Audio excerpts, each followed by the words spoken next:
Okay, everyone, good evening. Welcome to the second class in season 3. I want to dedicate this class in honor of my father's birthday.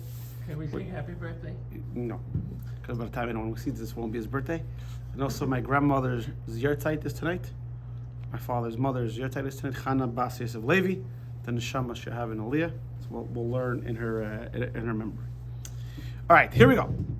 So today we're going to talk about kids. Tax deductions, and we'll start off with a joke. These 3 older ladies get together. One says "ay," the other one says one says "oy vey," and then finally one of them says, "I thought we agreed we're not going to talk about our kids." Right? So, exactly. So the Jewish education is going to be the theme of this week's class. This week we have a double parsha, Achrei and Kedoshim. There isn't really one theme that runs through both parshas. Achrei mostly talks about the service of the Kohen Gadol on Yom Kippur. In fact, it's the parsha we read on Yom Kippur. We read the first half in the morning. We read the second half. We don't read the complete parsha, but most of the parsha we read on Yom Kippur.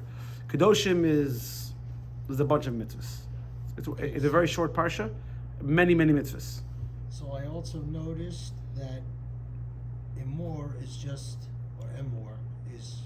Now, what are you going to Emor for? Well, no, it's one reading, but the one after that is also a double. Yeah. Oh, okay. You're jumping ahead. Sorry.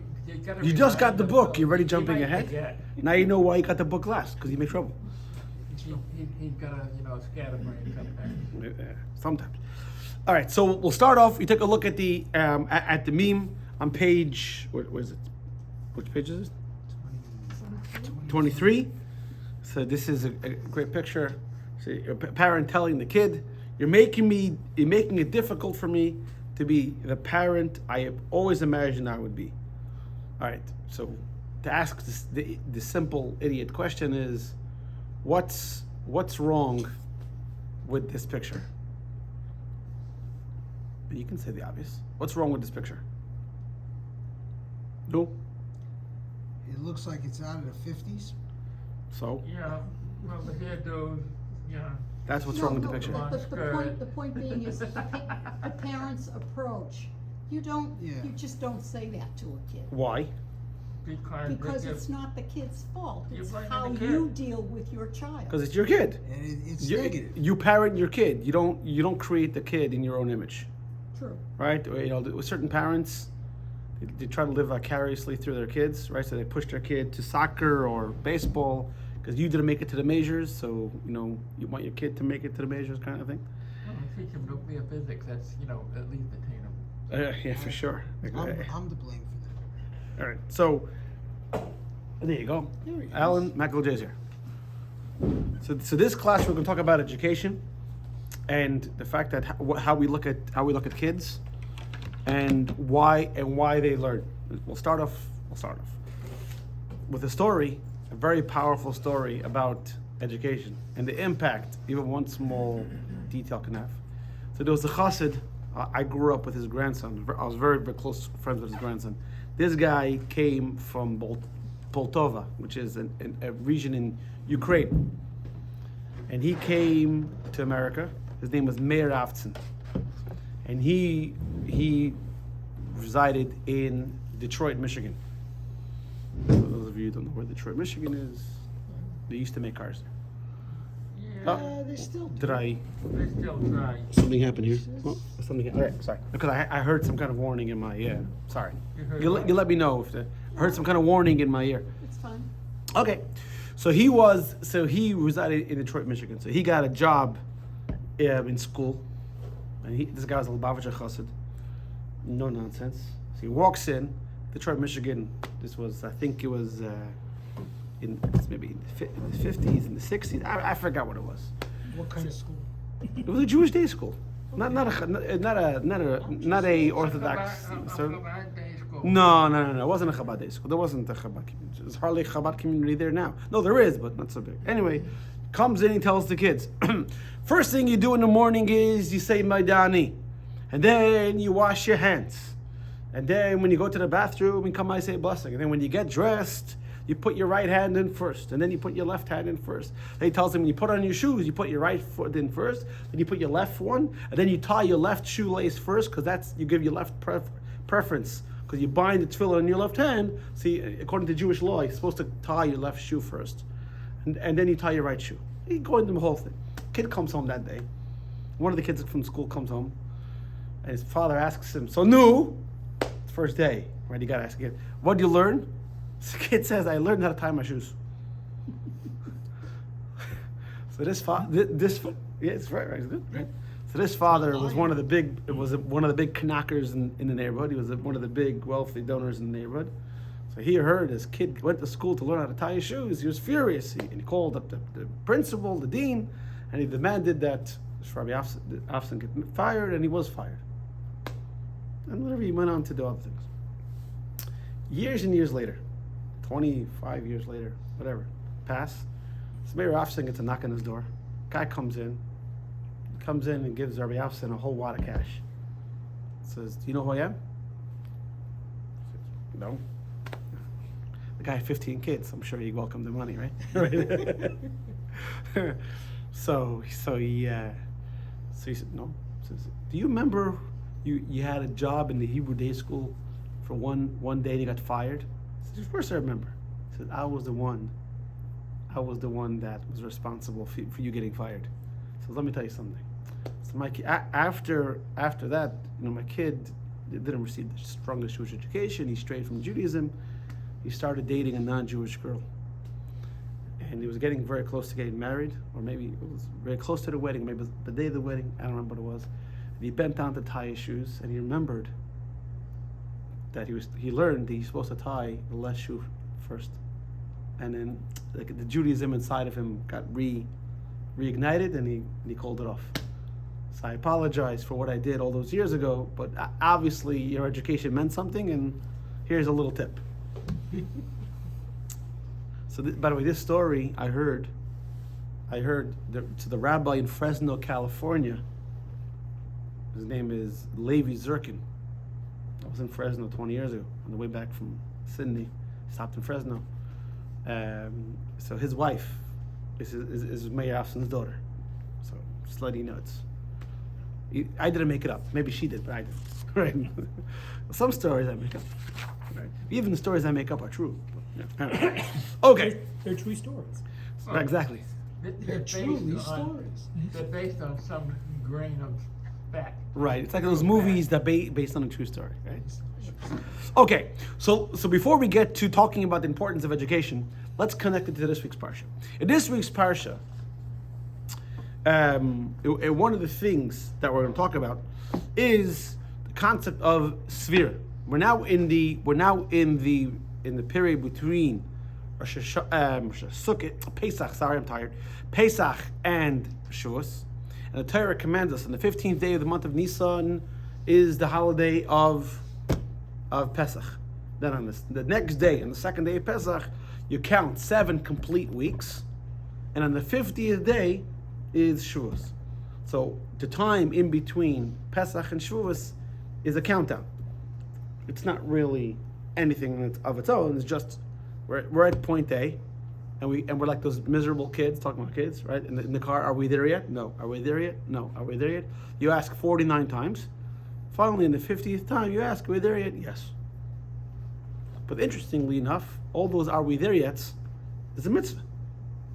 And there's a mitzvah, and there's a blessing, and there's laws. We learned about it in the Code of Jewish Law. You see in text number 1, it says that that you count for yourself, and then you make a blessing. You see in text number 2 is the text from the Code of Jewish Law that everybody has to count. And interestingly enough, by the way, this is an individual mitzvah.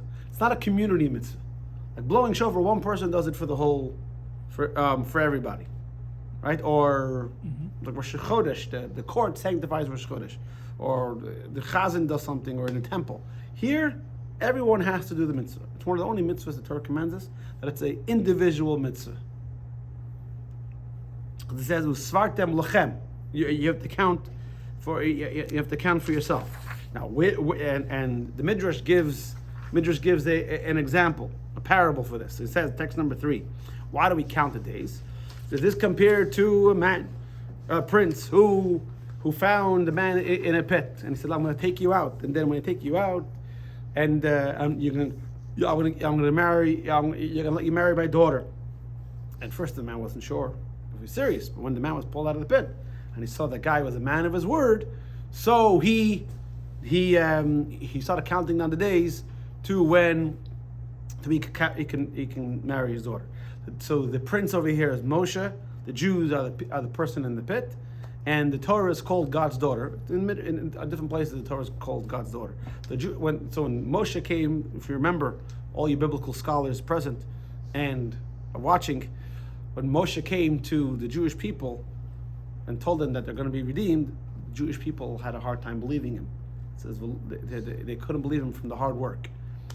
So at first they didn't believe him, but once they started witnessing the miracles, the plagues of blood and yada yada yada, and they believed that the second part was going to come true. Now, one of the things that you can read about in Rabbi Adin Steinsaltz's book, which I often repeat, that many people know the part of the saying where Moses says to Pharaoh, "Let my people go," but that's only part A. The Exodus was 2 parts, well, really 3 parts. Part A was getting out of Egypt. Part B was receiving the Torah. So the sentence really goes, "Let my people go so that they may serve me." And then part C, which is completion of the Torah, is inhabiting the land of Israel.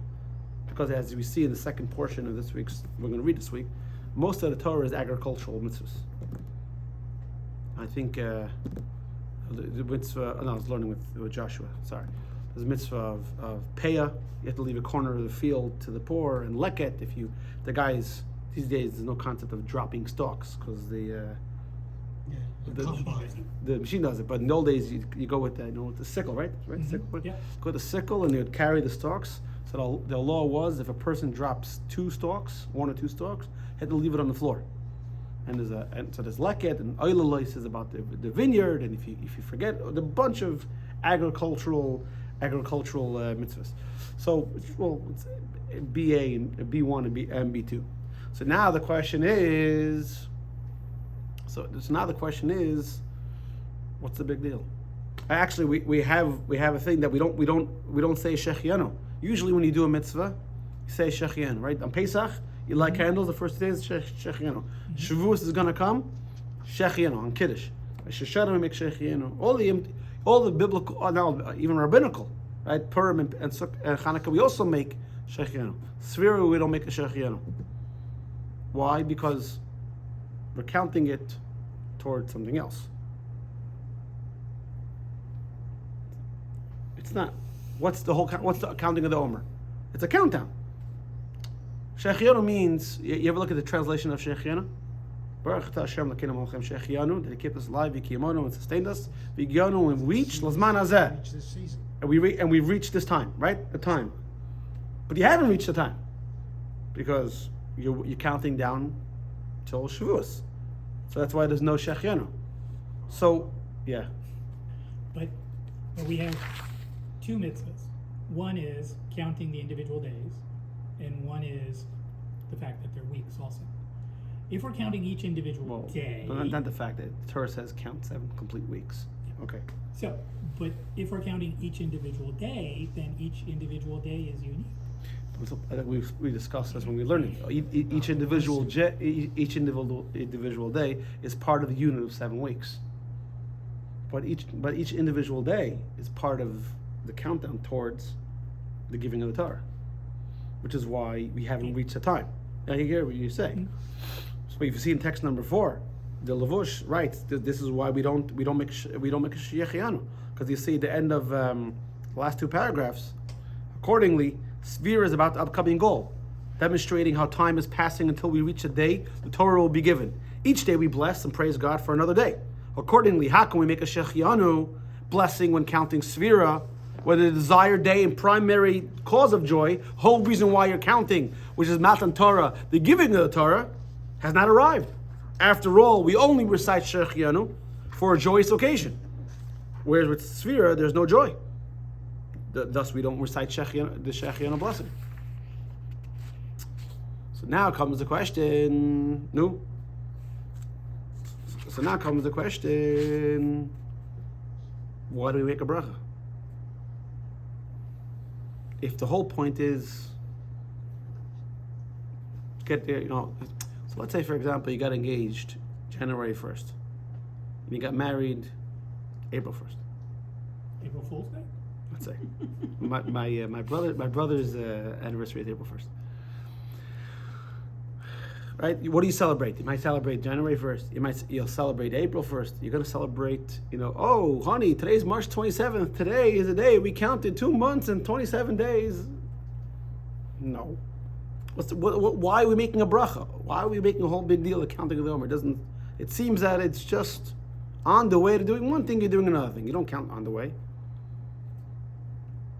Right, based on what you just said in the last paragraph.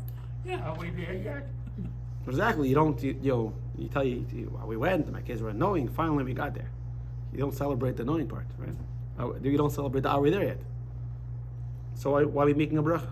Now, obviously, the fact that we make a bracha is that it's important.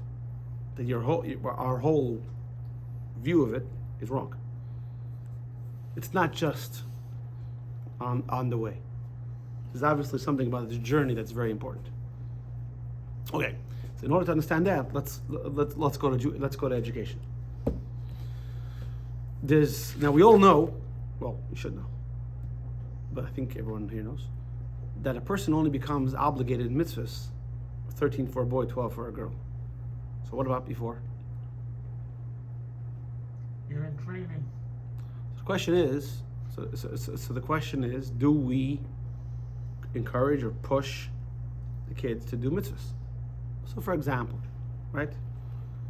Should you have your son make kiddush on Friday? Should the girls light Shabbos candles? Right. No, I know. Wait a second. We're obviously not talking about the do-nots. The do-nots don't apply to age. The do-nots begin from the beginning. So, for example, you can't feed a kid not kosher food. That's obviously right. That's okay. You can't feed a kid chametz. I mean, that's now also, for example, the 6 hours for babies that doesn't if a kid's hungry and you gave the baby chicken, then the baby needs a bottle. You don't do it together, but you don't wait. But we're talking about the do's over here. So obviously the answer is: so do we put a yarmulke and tzitzis on a kid under 12? So you should know some people, for example, the Shabbos candles. For many years, Shabbos candles only when you got married. The Rebbe pushed that girls should start lighting at 3 years old. Why? Who started lighting candles at 3 years old? Well, I hate to say the word habit, but it's a habit that they should be getting into. Okay, it's true. Yeah. So that, but like Larry says, it's training. Yeah. Right? They should, and the only way you can really train well is to participate. Yeah. So for example, Repetition. yeah. So all these guys who make it to the NHL, NBA. I once saw a clip of someone asked Steph Curry. I already know who Steph Curry is. Yeah. Wasn't sure. I thought maybe you're a curling guy. Exactly. Very good. Very good. Ever since Salem, I've given up they switched to curling instead of flying on the brooms. Excuse me, I graduated from Salem. I have a degree in broom riding. There, by the way, and floating and walking on water. I No, gave And up, floating, no? broom I riding. gave up the sweeping and got a vacuum. You got it back. Hoover. Oh, that sucks. Alan, Salem, no. Where are you? No, not there, Salem. No, but you're also from Boston, around there. Salem, not to. I've been you, there a you, few you times. didn't drown anybody, Alan? No. All right. So, but if you ask any athlete, so someone asks Steph Curry, like, how can we learn to shoot like you? So he said, well, probably not going to happen because I've been practicing since I'm 5. Wayne Gretzky started skating when he was 3. saying all these guys, they didn't just, not amazing. They spent hours. Jackie Mason has this joke. I think there was a fight. This is a joke from the 90s. I think when Mike Tyson dropped a guy in like 30 seconds and he got paid like, let's say $2 million, whatever the joke. So every Jew's like, $2 million for 30 seconds? Every Jew is in the gym the next day. Okay. Doesn't work that way. So if a person wants that kid to make it to the majors, whatever it is, or whatever profession, they put them in very early because that's how you become a professional. So this is what the Gemara says. This is text number 5. The Gemara says, a minor knows how to wave lulav, so he has to shake the lulav. If he knows how to wrap himself in a garment, he has to put on tzitzis. If he knows how to preserve the sanctity of tefillin in a state of cleanliness, then his father should get him tefillin. Now, back then, kids put on tefillin based on competence. Like some kids started at 9, some kids started at 14. It wasn't as, if a person was mature and they could appreciate what tefillin was, they put on tefillin. But with the breakdown of society, people became just 13 and that's it. There's a reference for the Torah, so it became 13. We put on yarmulke and a boy when he's 3. The boy is 13. Now the girls, that was up. Some people started at bas mitzvah. Some people started at wedding. The Rebbe, like I said before, pushed for girls to start at 3 because Rivka started, a matriarch Rivka started at 3 years old. So on a side story, when my parents went in to a private audience with the Rebbe in 1978, I believe. I think so. 78, 79. Yes, I was born in 81. My sister was born in November 76. Yeah, 78. Yeah, 78. So they asked the Rebbe if my sister should start lighting candles. So the Rebbe said, but because she wasn't 3 yet. The Rebbe asked my mother, does she know how to say the bracha? She said, yeah, she was already talking. The Rebbe said, yeah. If she knows how to say the bracha already, then she can start even before 3. Interestingly, my father-in-law told my wife that you should, with the girls, you should save it. They should start lighting on a chag. This way they could say Shechianu the first time they light candles. Interesting. Yeah. That's cool. Yeah. So, I was like 5. I'm the youngest in my family. I'm a boy, so I don't know this. But if you remember, when we did lightings, it was always around. It was always around the chag.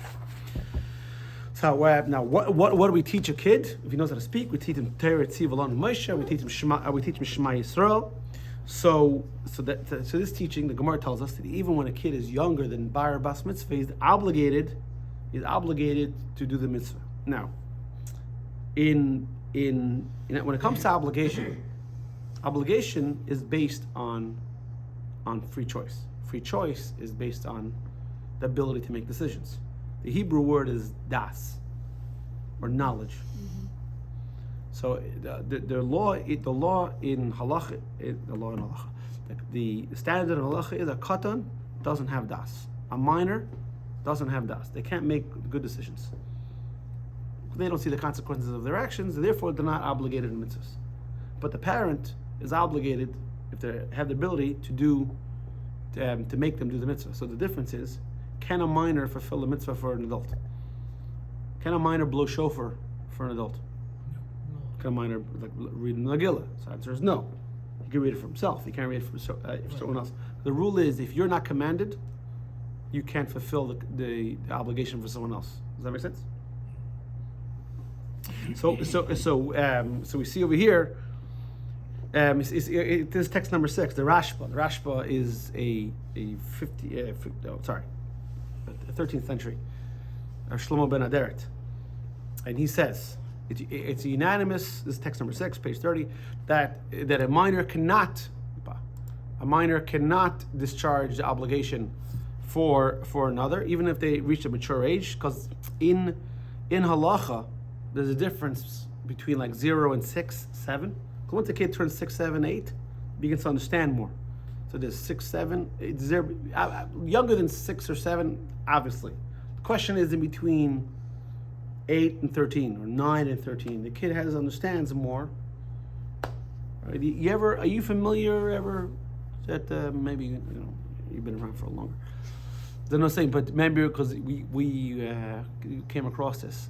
There's only 9 men, and there's a boy can account for 1 million. Only if the Which kid... denomination are we?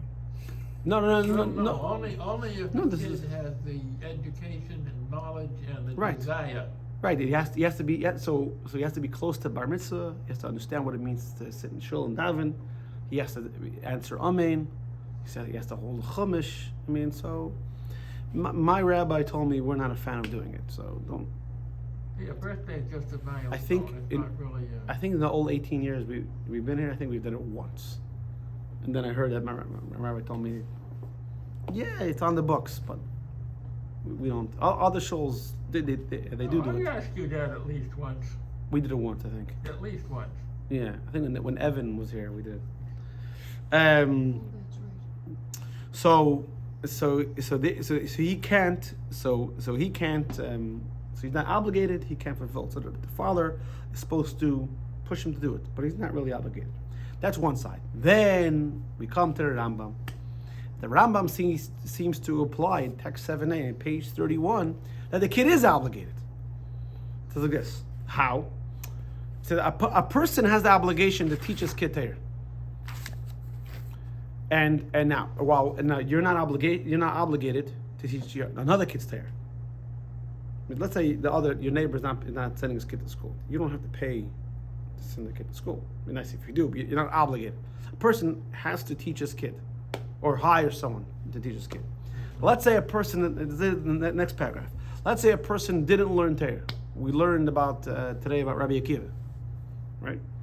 Rabbi Akiva didn't know anything until he was 40. So he said, "Oh, my father didn't teach me." So a person has to learn himself. Similar, I don't know if it's exactly the same because Rambam, we don't have the whole Rambam here. If somebody wasn't circumcised at 8 days old, for whatever reason, we have this a lot with Russian Jewry, for example. The parents didn't circumcise them; they're afraid, the communists. So, who's the mitzvah on to get for the circumcision? The father. The father's a mitzvah to circumcise his son. That's why, if you notice, when's the last time you were by bris milah? It's been a while. 8 months ago. How old's common?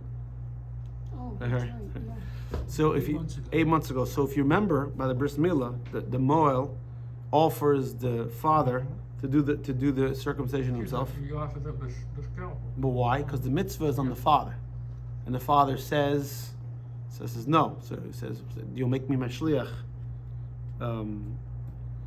So actually, last time I think it was by Kalman, the moel said, "Oh, you can do part of it." I said, "Absolutely not." "What? Your third boy, you're expert." I said, "No, thank you. Leave me alone. I don't want anything." I was too inside. I want a professional. Yeah, I don't want anything. You don't want any leaks. By Mendy, Cyril told me I was white and I was very nervous. Yeah, but you had him carrying Mendy and me holding the belt up to be sure he didn't fall. Back then he was fine. It was right after. No, Yeah. Mendy? Yeah. It was a year after. Really? Yeah, Mendy's 11, Mendy's 12, turning 12 in 2 months. yeah, and it's been 13 years. Oh wow, look at that. All right, so Oh, it's my mitzvah. they were Mendy's godparents. In Yiddish, it's called Kvater. They carried Mendy. So the Rambam seems to imply, and you see, and the Tzemach Tzedek, the third Chabad Rebbe expands, that the mitzvah, and this is an interesting point, the mitzvah is on the father to do it, but it's the obligations on the kid to make sure it's done. That means if the father doesn't do it, the kid also has a bit of an obligation. So it's not only that, okay, like for example, the mitzvah is on the kid and the father to educate the kid. Let's say the father doesn't. We say, okay, the kid, you're scot-free because, no. Obviously, based on that, the kid has some obligation himself. So he's not totally scot-free. And we see there's a proof from Allah. Text number 8. So in benching, by the way, benching is one of the things, grace after meals, that really one person can lead and the other person can listen and say amen. Now these days, that's not really practiced. Everyone does the mitzvah on their own. But really, when it comes to Hamaitzi, everyone should make the bracha Hamaitzi on their own. Everyone should do grace after meals. They should say Brechat Hamazon on their own. But really, according to Allah, if one person says the bracha and you answer amen, you're fine. And we see over here, text number 8, the Rambam says that if, let's say, the father can't read for whatever reason, and the kid recites the Brechat Hamazon, the grace after meals, and the father answers amen, he fulfills his obligation. So that means then the kid can discharge his own obligation. So the Rebbe asks, so which one is it? If a kid is not obligated and can, it depends. If a kid doesn't have the obligation and can't discharge the obligation for someone else, then how can you do the benching here? When it comes to halacha, it's a standard. You can't have it this way and that way. Either he can or he can't. I can't tell, the kid can't blow shofar because he doesn't have the knowledge and therefore he doesn't have the responsibility and therefore can't discharge the obligation for someone else. But for benching, yeah. Doesn't work that way. Halacha is a standard. Either the standard applies or the standard doesn't apply. So the Rebbe says, in text 9a, it says it's puzzling. It says, Nit move on. Wie kann man sagen? How can you say certain things just sound better in Yiddish? Wie kann man sagen? How can you say that an obligation rests upon a minor, even on a rabbinic one, if the minor lacks maturity? As the Talmud says, it says chiyuv to l'dardaki bitmi, an obligation for a minor. So the Rebbe then comes out and says, obviously, the truth is somewhere in the middle. It's not that a minor is totally free from obligation. So the Rebbe says the kid plays a role. That means when a kid does a mitzvah, many times we think, oh, he's just doing it for practice. What was that? I think one of the books fell. The kid is doing it. There's one of the ghosts of the past are coming to listen to the class. Right? So we look at practice. Right. Let's go back. Let's take baseball for example. Spring training is really doesn't have any value. We don't count the wins and losses. Doesn't mean anything. So many times we look when a kid does a mitzvah, we look at it the same way. The kid's just practicing. When you get to 13, that's when it has value. So the Rebbe says, based on this Rambam and based on what we're saying over here in the Gemara, that's not true. That what the kid does has value. Look what he says, text 9b. And this is what he says. The commandment, the Rebbe is going to say, to put it short, we'll read it. The commandment is on the father, but the action is on the minor. Let's understand the role and part the minor plays in mitzvah of education. He is not just an actor, without whom the father wouldn't be able to fulfill his mitzvah of education. Right? In order for a father to fulfill his mitzvah of education, he has to have a kid. Right? So he's just there so the guy can fulfill his obligation. Rather, the minor is the subject of the education. As the mitzvah is for the minor taking practice, so is as much as the father's mitzvah to educate the child to perform all mitzvahs, the sense of responsibility automatically lands on the minor, and that renders the minor a responsible party. In other words, second paragraph. In other words, the father is obligated to educate his child to perform mitzvahs. Though the minor's mitzvah obligation is an outgrowth of the father's obligation, it is the act of the mitzvah performed by the minor that carries out that command. As such, the minor is rendered a responsible party, as much so that the minor is able to discharge the adult's obligation in certain situations. That means when a kid does a mitzvah, it has value. Now, does he have the same responsibility? No. So imagine you're making a play, right, where a kid is a central actor. Let's see, play a movie or something. Annie. Right. Right, so you have all these millions of dollars invested in the stage, in the writing, in the music, and all these professional actors. Here you have this kid. Who's a kid. Obviously, she's not an experienced actor as all the other people, right? And she doesn't have all the training, and she doesn't understand. Yeah, but her name is Barrymore. I have no idea what you're talking about. Okay. All right. So, but without the kid, you don't have the movement. So what a kid does has value. I'm going to repeat a story. See if you guys remember the story. I think I told the story. I don't know what I told it. You know, if you give all your stories numbers, and then just tell us the number, and when you want to repeat it, we'll know where you were. It's a good. Nobody laughed. Ah, that guy tells bad jokes. Exactly. Right. You kind of know how to say it, right?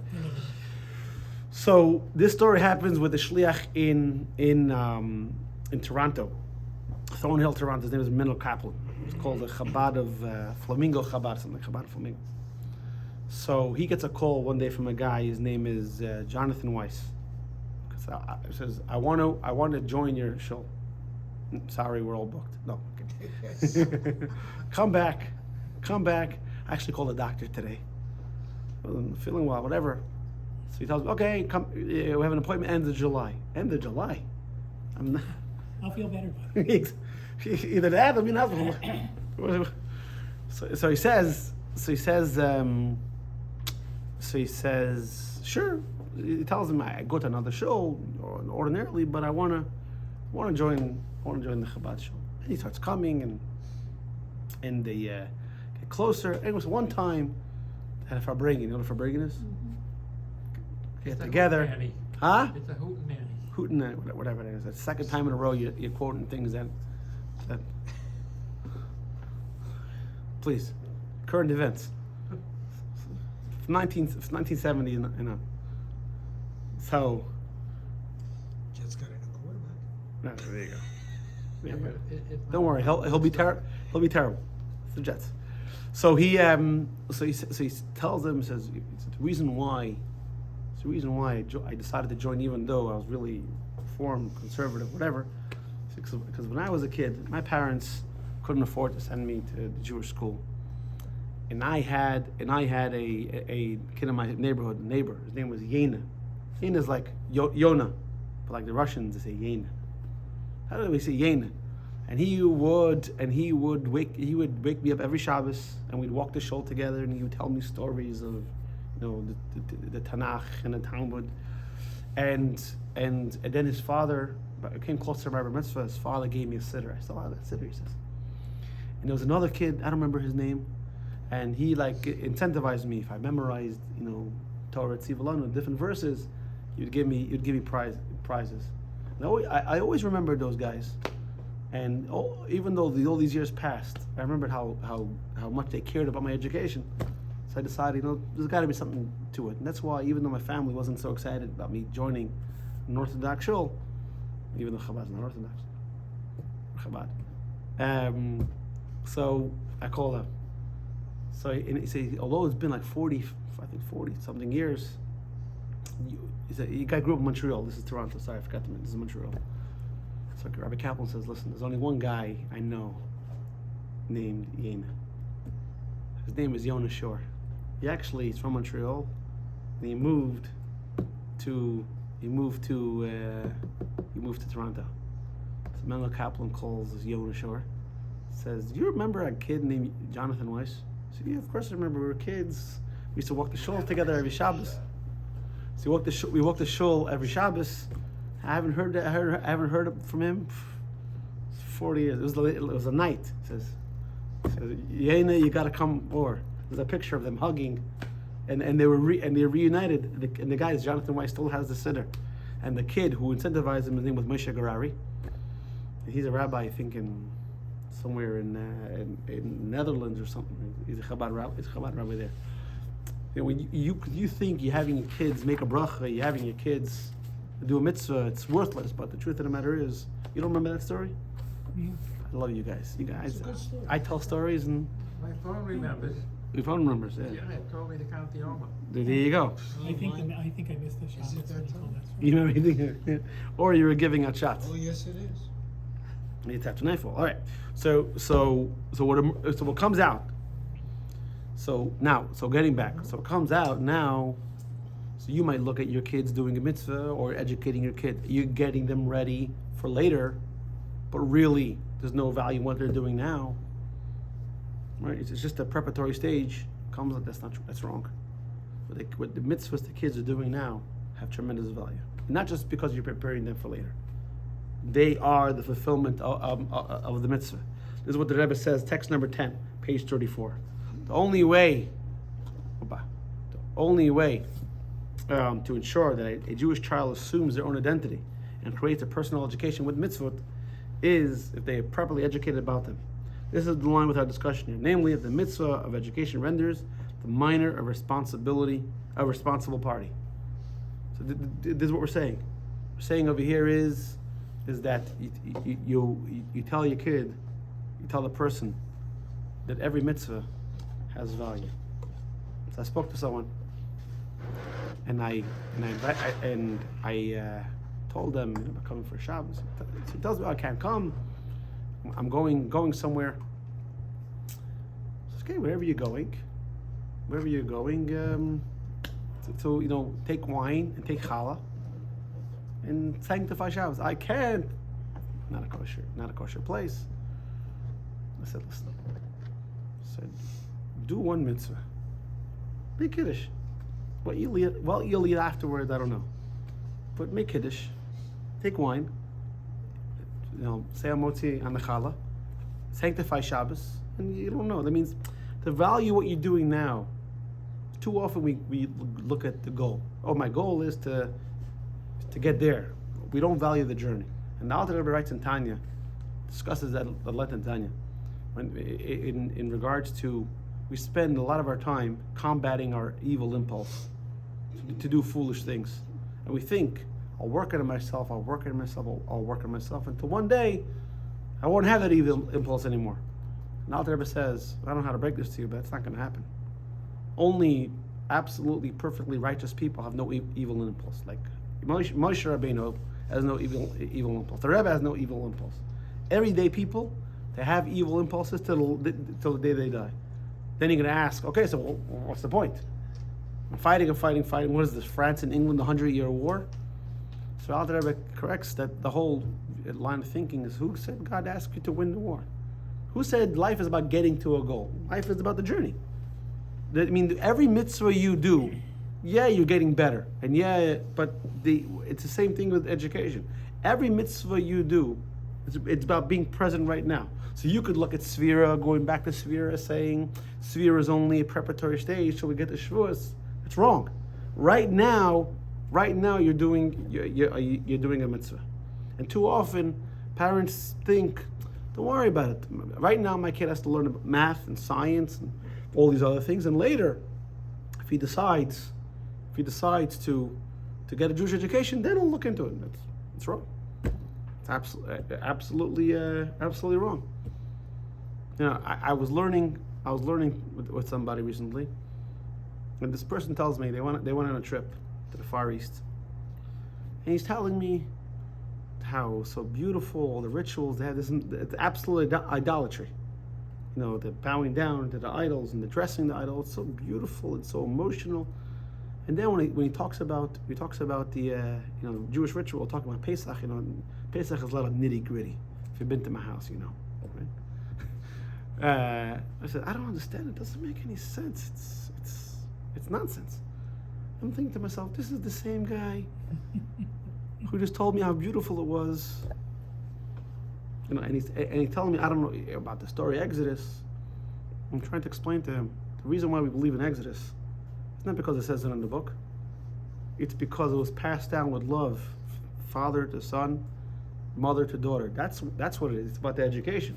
The reason why we believe in it, and the reason why we cherish it, is because. So I was telling. So when I told him I don't have coffee on Pesach, and I don't have yogurt on Pesach, he was like, "What?"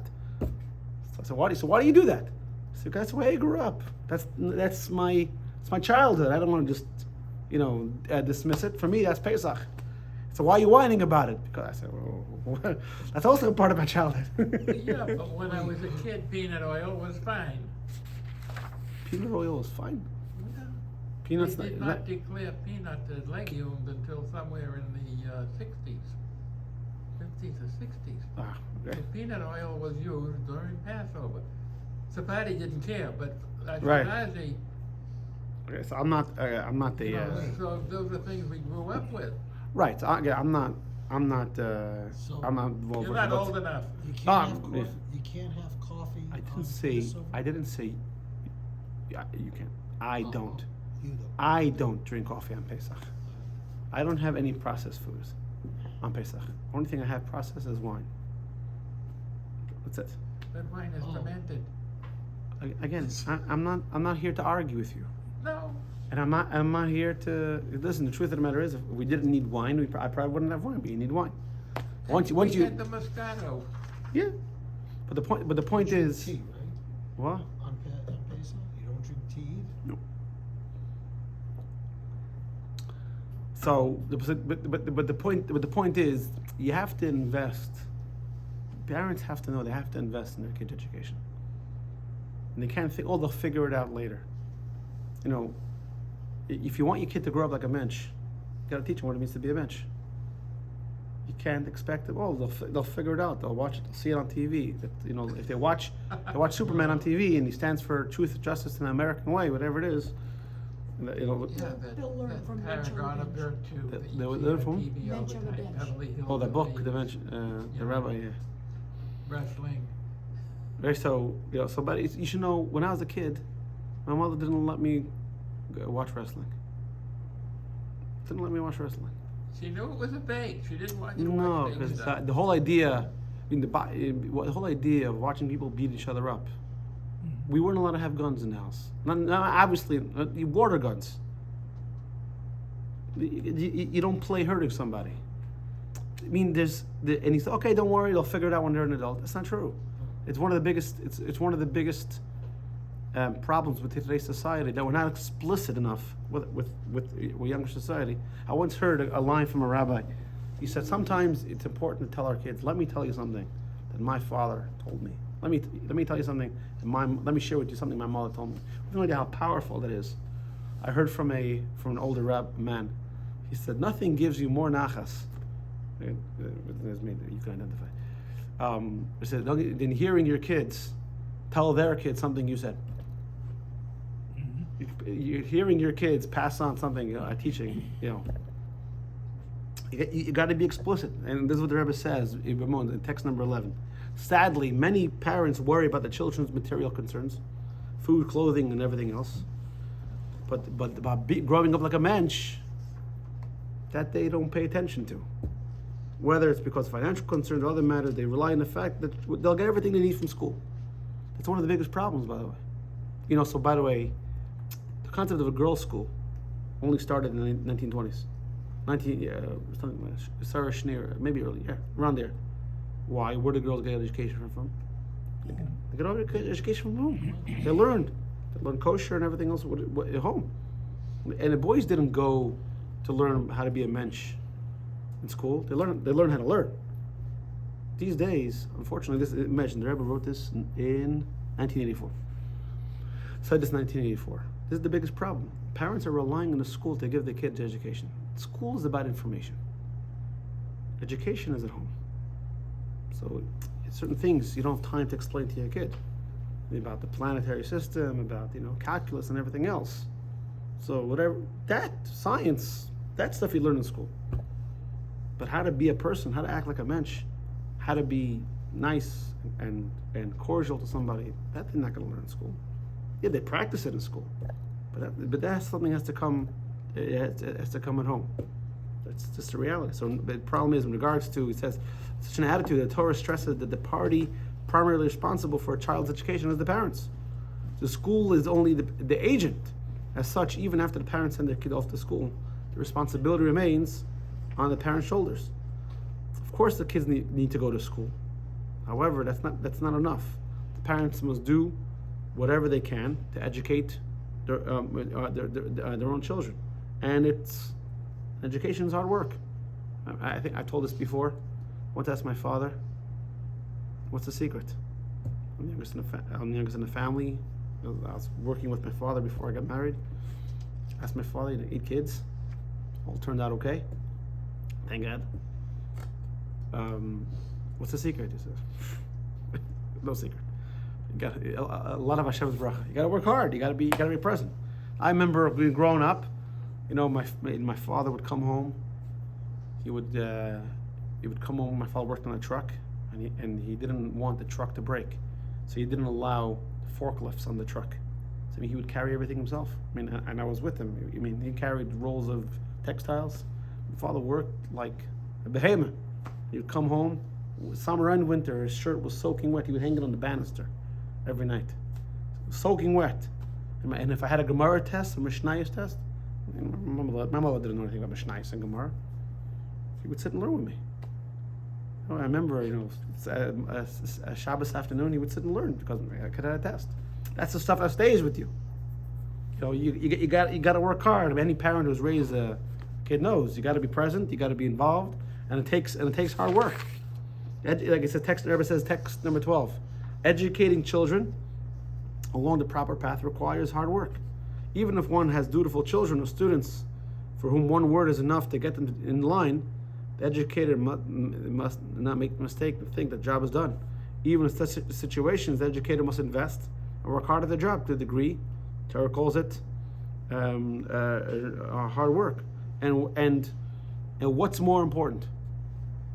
What's more important than educating the next? So you want to make sure the kid has nice clothing. Grow out of it the clothing. When you get older, what do you remember? You remember the jacket your father bought you, or the sneakers your mother bought you? You remember the good stuff. It's the stuff at home. It's the things your parents taught you. That's what stays with you. That's the schmaltz. Talking about Pesach. That's the juicy stuff. It's those home moments that you shared. So he says, when parents, text number 13, parents' primary job ought to be to provide the children with a robust Jewish education. Parents should be committed to raising the children who are pious, God-fearing, students of the Torah. And the previous Rebbe writes that Jewish wealth is not measured in the bank account or the size of the house. It's measured of how your children behave. If your kids are good Torah Jews, that's wealth. When parents decide to commit their energy to providing for the children with nice clothing, again, obviously that's very good. So your kid is comfortable for a year, a week, a month, whatever. But after a while, when the child matures, it becomes obvious that he was deprived of true joy. Right? So I'll end up with a shocking, powerful story. A story I heard from Rabbi Lipsker in Bell Harbor. So he said he had a guy come into his office once. A very, very rich man. Said, I have this big problem. His wife died, and he met another woman, and this woman and his son didn't get along. And the woman told the guy, said, "Listen, it's either him, or me." So he calls his son into his office and says, "I got you an apartment on the beach. You have a car, whatever it was." And the guy was crazy rich. You have a credit card. You have a stipend. You can't come home. Whatever you need, you call me. The kid took the stuff, threw it back in his father's face. "I don't want your money. I want a father." It's a true story. So this is what is every chance we get to spend with our kids, there's value in that. Okay, no, there's value in that. So we got to get busy, reaffirming that connection. Right, the key points. There's the mitzvah to count the days between Pesach and Shavuos in anticipation of the gift of the Torah. This is called Sfira Seimer. A parent is obligated to educate or train the child in mitzvah observance and Torah study once the child is mature enough to understand. Now, understand meaning when they're a kid, they can say Torah Tiva. Kalman can say a bracha. He doesn't understand everything. Kid, I'm sure, right? Says brachas, right? Ephraim here says brachas. I guess. I guess, I'm sure he does. Just send me a picture. There you go.